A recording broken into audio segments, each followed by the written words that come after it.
हाँ जी, विष्णु प्रभाकर। नमस्कार मुफ्ती साहब।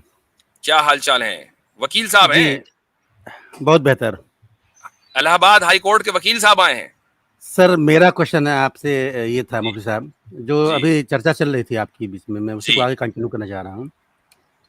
जैसा आपने अभी फरमाया कि ईश्वर जो है या गॉड जो है वो ऑल माइटी है, ऑल नोइंग है, हम्म और उसे पता है कि इस व्यक्ति के अमाल इस तरह के हैं कि ये जन्नत में जाएगा, जहन्नम में जाएगा, ये प्री डिफाइंड है। अभी कुछ देर पहले से मैं आपकी डिबेट सुनना, हो सकता है मैंने कुछ हिस्सा मुझसे छूट गया हो।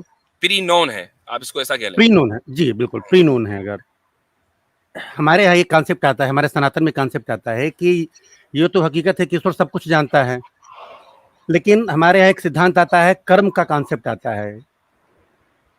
भाई आखिर किसी भी व्यक्ति के इस पृथ्वी पे जन्म लेने का क्या अस्तित्व है, वो क्यों पैदा होता है आखिर? अरे कहाँ गया यार, मेरी आवाज यहाँ आ रही सुन है? रहे हैं, आपको सुन रहे हैं। जी जी जी। जी जी। एक्चुअल में मेरे यहाँ बहुत कस के बारिश हो रही है ना, तो थोड़ी सी लाइट का और नेट का इशू है। अच्छा अच्छा जी। तो यहाँ पे हमारे यहाँ श्रीमद् भागवत गीता में कर्म का कॉन्सेप्ट आता है।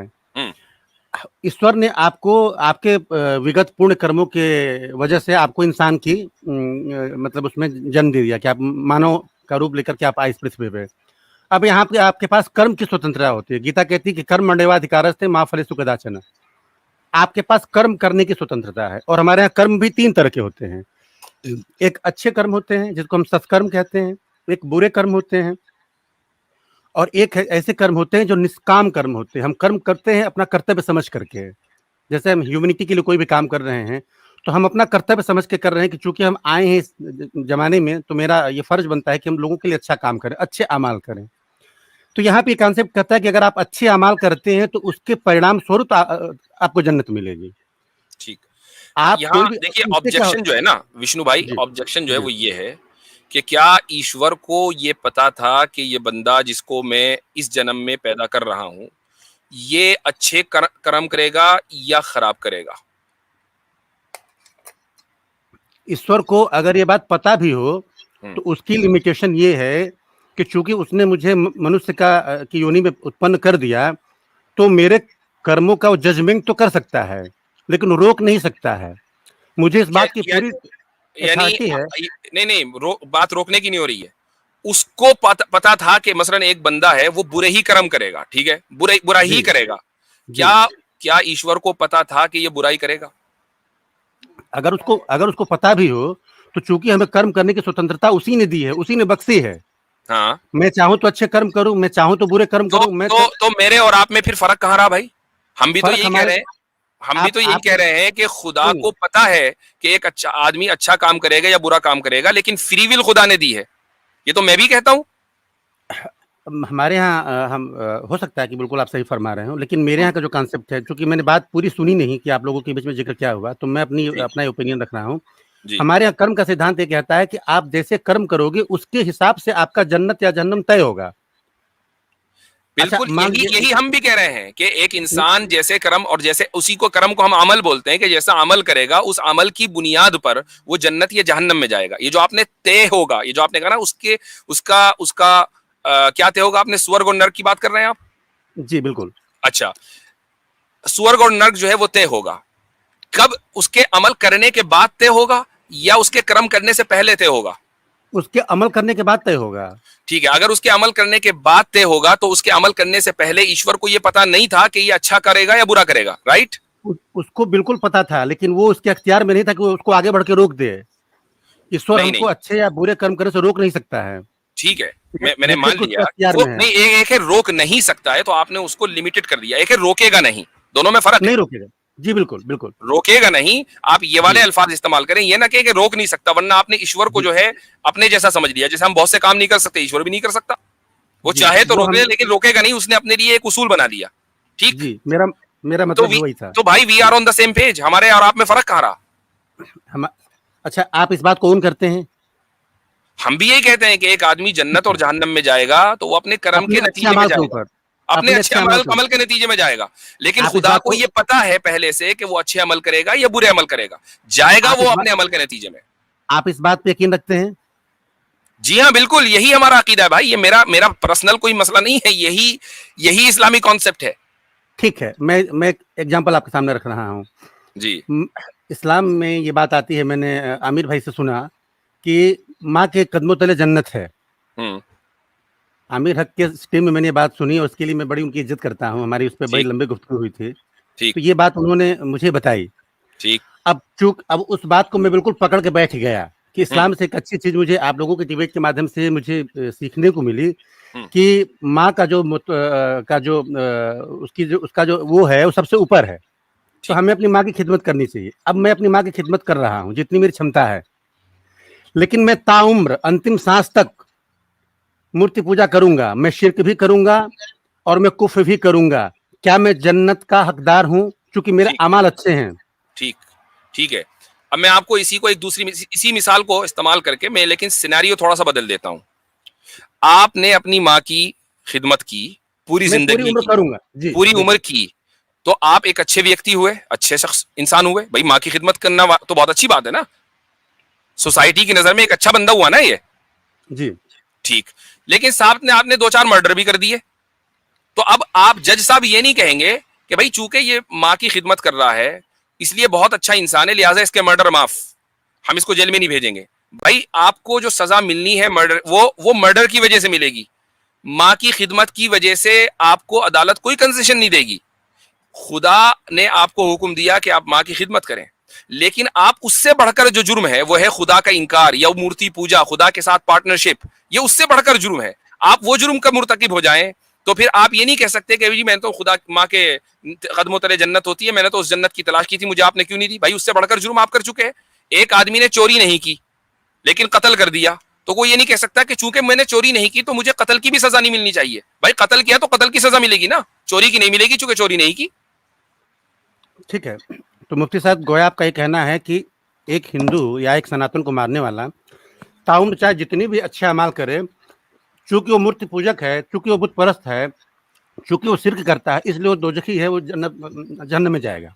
जी हाँ भाई, ये तो हमारा एक समझ लीजिए कि कुरान के हर सफे पर यही अकीदा लिखा हुआ है। ये कौन सी आपके लिए ये नई बात नहीं होनी चाहिए। आई एम सरप्राइज कि आप मुसलमानों की स्ट्रीम्स पर आ रहे हैं और अभी तक आप इस चीज को नहीं समझ सके या एक्नॉलेज कर सके कि मुसलमानों का यही अकीदा है कि इट डजंट मैटर कि आप अपनी पर्सनल जिंदगी में कितने अच्छे हो, अच्छाई खुदा ने डिफाइन की है, उसके मुताबिक अगर आप अच्छे नहीं है तो आप जन्नत के मुस्तहिक नहीं है। आप अपने एतबार से अच्छे हो होते रहें। मुफ्ती साहब, चूंकि आप एक एथेंटिक पर्सन हैं, आप एक अथराइज्ड पर्सन हैं कॉन्सेप्ट को क्लियर करने के लिए, और मैं ये बिल्कुल कहूँगा कि जिस तरह से आप चीज़ों को बेहतर तरीके से क्लियर करते हैं, वो ईमान यूनियन के बाकी सदस्य उससे उस तरह से नहीं करते हैं। वो केवल लेग पुलिंग पे और एक दूसरे के नहीं नहीं नहीं, उसको छोड़ दीजिए। देखिए उसको छोड़ दीजिए, अभी आप मेरी स्ट्रीम में, मैं तो नहीं करता ना लेग पुलिंग जी, में, बिल्कुल बिल्कुल, बिल्कुल, क्लियर बात कर बिल्कुल, रहा हूँ, तो आप बिल्कुल। मेरी बात करें, दूसरों को छोड़ दीजिए। और मैं आपका बड़ा शुक्रगुजार हूँ कि चीज़ें आपसे बेहतर तरीके से सामने आती हैं। तो बहरहाल हम वहाँ पे थे कि मैं सारी ज़िंदगी सारे अच्छे अमल करता रहूँ, लेकिन चूंकि मैं शिर्क कर रहा हूँ, चूंकि मैं बुत परस्त हूँ, चूंकि मैं सनातन को मानने वाला हूँ, तो मेरे लिए दोजख पक्की है, ये फाइनल है।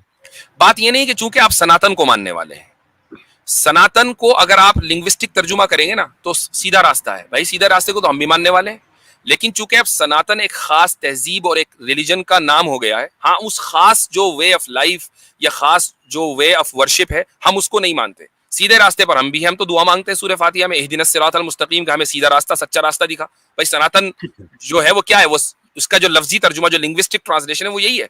तो हम भी दरअसल खुदा से यही दुआ मांगते हैं कि रोजाना नमाज के अंदर हम हर रकत में सूरह फातिहा पढ़ते हैं, कितनी रकतें हम दिन में पढ़ते हैं, तो हम रोजाना ये दुआ मांग रहे हैं कि तू हमें सीधा रास्ता दिखा।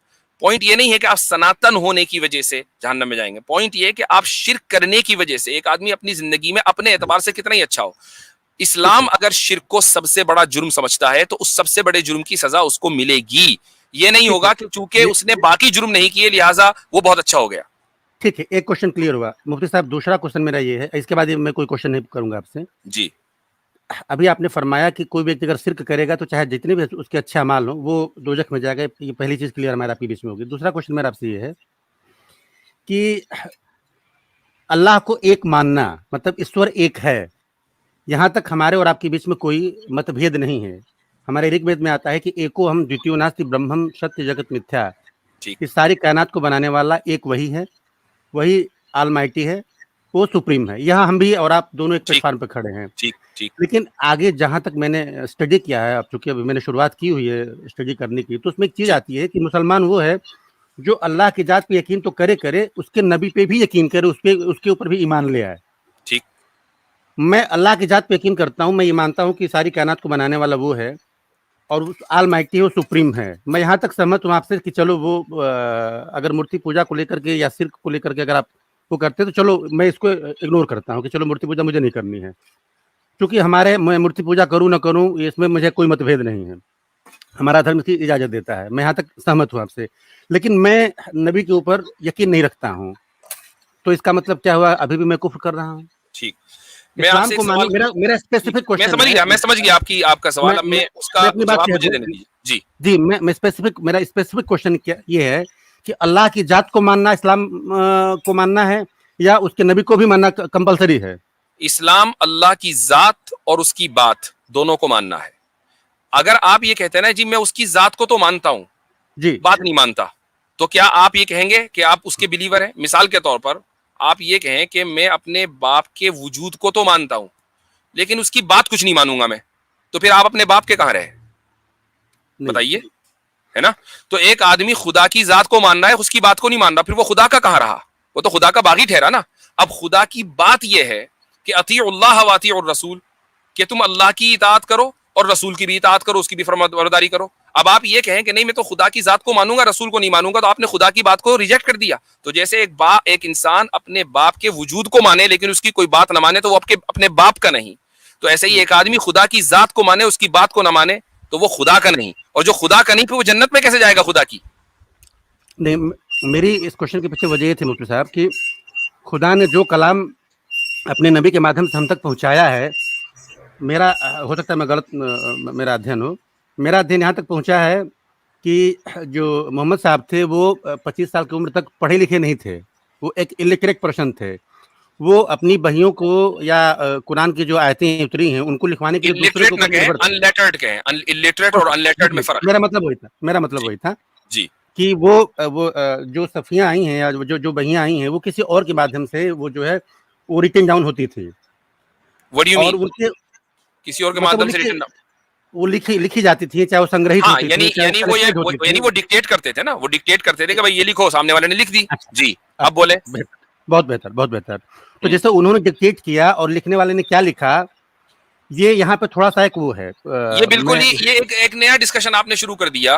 मैं नहीं लेकिन मैं समझ पा उसका रहा हूँ, मुझे चूंकि जानकारी नहीं इसके बारे में, मुझे इसके बारे में मुझसे कोई जानकारी नहीं है, हाँ इसलिए वो मैं आपसे एक कह रहा अब हूँ। एक नया डिस्कशन शुरू हो गया, लेकिन मैं उसका जवाब दे दूं कि नहीं, मैं जब क्वेश्चन पूरा कर लूँ, मैं क्वेश्चन पूरा कर लूँ। एक चीज तो ये मेरे समझ में आई है, हो सकता है मैं गलत समझ रहा हूँ या मुझे जानकारी न हो। दूसरी चीज मुझे एक स्ट्रीम में सुनने को मिला है कि ये माना जाता है कि कुरान एथेंटिक है, आज तक एथेंटिक है, उसमें जर्रा बराबर जो है हेरफेर नहीं हुआ है, ये अकीदा है आपका।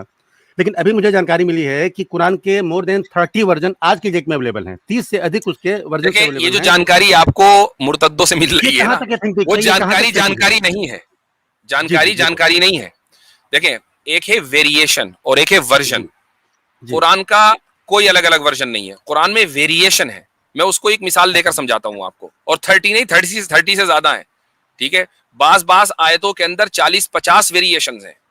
उसकी एक मिसाल देता हूं मैं आपको। मिसाल ये है कि बहुत आसान है, नहीं, इसका सबको पता है। मतलब मैं इसका मतलब नहीं सुन लीजिए, समझा, मैं सुन लीजिए, आपके मैं पिछले बताता वाक्य हूं का आपको। मतलब नहीं समझा। जी सुन लीजिए, मैं बता देता हूं आपको। सूरह फातिहा हम नमाज में पढ़ते हैं, आपको भी पता है। ये अलग बात है कि हो सकता है आपको सूरह फातिहा ना आती हो, लेकिन पता है कि भाई सूरह फातिहा मुसलमान पढ़ते हैं। जी तो उसमें क्या है? अर्रहमान रहीम मालिकी यौमिद्दीन। अब देखिए, हम जो आमतौर से जिस वेरिएशन को फॉलो करते हैं वो है मालिकी। हम मा साउंड को जो है स्ट्रेच करते हैं। लेकिन दुनिया के बहुत से मुसलमान, खुसूसन अगर आप अल्जीरिया में चले जाएं, मोरक्को में चले जाएं और भी दूसरी जगहों में, मलिकी वो उस माँ के साउंड को स्ट्रेच नहीं करेंगे, बल्कि बगैर स्ट्रेच के उसको पढ़ेंगे। ठीक है, मलिकी यौमिद्दीन कहेंगे। ये वेरिएशन है, माना नहीं बदला। चूंकि दोनों वेरिएशन के साथ कुरान करीम नाजिल हुआ है और जितने भी वेरिएशन है वो सारे के सारे महफूज हैं। ऐसा नहीं है कि अचानक आज कोई आया और वो कहने लगे कि नहीं भाई अर्रहमानिर रहीम को अर्रहमानिर रहीम नहीं पढ़ा जाएगा, बल्कि कुछ और पढ़ा जाएगा। तो हम उस पूरी उम्मत उसको मुस्तरद कर देगी, क्योंकि वो वेरिएशन भी महफूज है। वेरिएशन होने का मतलब ये नहीं होता कि अब कुरान महफूज नहीं रहा। तो अब ये चूंकि प्रोनाउंसिएशन की बात आप कर रहे हैं, ये प्रोनाउंसिएशन की बात हो रही है, वर्जन कुरान का सिर्फ एक ही है। कंटेंट वर्जन तो एक है, सेम है ना, वेरिएशन अलग है। प्रोनाउंसिएशन से कोई मतलब नहीं है। प्रोनाउंसिएशन अगर डिफर करते हैं तो कोई दिक्कत नहीं, तो एक्सेप्टेबल है। प्रोनाउंसिएशन भी है, और इसी तरीके से मिसाल के तौर पर जाइए, मैं आपको बता देता हूँ, एक और मिसाल दे देता हूँ कि किसी वेरिएशन में एक verb as an active voice आया है, दूसरे वेरिएशन में वही verb as a passive voice आया है। अब प्रोनाउंसिएशन के साथ साथ एक्टिव और पैसिव का भी इख्तिलाफ हो गया, लेकिन ये इख्तिलाफ नहीं, चूंकि दोनों तरीके से कुरान करीम नाजिल हुआ है, और उसकी वजह यह है कि जब आप दूसरे वेरिएशन से पढ़ते हैं तो उससे दूसरा हुक्म हम एक्सट्रैक्ट करते हैं कुरान से, और पहले वेरिएशन से पढ़ते हैं तो हम एक हुक्म, पहला हुक्म, एक हुक्म एक्सट्रैक्ट करते हैं। तो दो वेरिएशन का फायदा यह है कि हम एक ही आयत से दो अलग अलग जो हुक्म है, रूलिंग्स हैं, वो एक्सट्रैक्ट कर सकते हैं। ये एक बहुत ही, मैंने आपको बिल्कुल यानी समझ लीजिए कि ABCD वाली जो है ना इस मौजू के ऊपर, वो मैंने आपको बात बता दी। ये टॉपिक इतना लंबा है और इसके ऊपर हम ऑलरेडी स्ट्रीम कर चुके हैं। अगर आप देखेंगे कि वेरिएशन इन द कुरान, तो मेरी तकरीबन 3 घंटे की स्ट्रीम इसके ऊपर मौजूद है। मैं चाहूंगा कि आप उसका कुछ हिस्सा देख लें, खुसूसन शुरू का आधे पौन घंटे का, तो जो बुनियादी कॉन्सेप्ट है वो आपके क्लियर हो जाएंगे। मुफ्ती साहब बहुत बहुत धन्यवाद आपका, आपने बड़ी अच्छी जानकारी मुझे दी। एक जानकारी मुझे और दें, फिर मैं निकलूंगा। अब अगर मुझे बतौर दूसरों को भी मौका दे दें। सर लास्ट क्वेश्चन है, मैं निकल जाऊंगा तुरंत जी। अगर बतौर स्कॉलर मुझे कुरान शरीफ पढ़नी है, तो मैं किस वर्जन के ऊपर जाऊं जो एथेंटिक हो, जो जिससे मुझे प्रॉपर जानकारियां मिल जाएं? व्हाट यू मीन बतौर स्कॉलर, यानी किस स्कॉलर का? या मैं खुद बतौर स्कॉलर मैं खुद पढ़ना चाह रहा हूं, मुझे इस्लाम के बारे में आप कुरान करीम का कोई सा भी ट्रांसलेशन उठाएं, ट्रांसलेशन ऑथेंटिक होना चाहिए। देखिए, ऑथेंटिसिटी का ताल्लुक ट्रांसलेशन से है। कुरान, आप किसी का भी ट्रांसलेशन उठाएं, जो अरबिक टेक्स्ट होगा वो वैसे ही होगा, उसमें कोई तब्दीली नहीं होगी। हाँ, ये हो सकता है कि एक आदमी अपना ट्रांसलेशन घुसा दे, अब उसका तो कोई वो नहीं है कि भाई। हाँ, आपके नजदीक ऐसा क्या है, मुझे बता दें, आप मुझे प्राइवेट चैट में शेयर कर दें। नहीं, आप देखिए मैं आपको चंद नाम दे देता हूँ। आप मसलन एक बुक ऑफ एक्सिजिसिस है, यानी तफसीर की किताब है, मारिफुल कुरान, ठीक है, उसका इंग्लिश में अवेलेबल है, PDF है, आप उसको पढ़ सकते हैं। इसी तरीके से वहीदुद्दीन खान साहब की तज़कीरुल कुरान है, उसका जो है हिंदी तर्जुमा भी मौजूद है, आप वो पढ़ सकते हैं।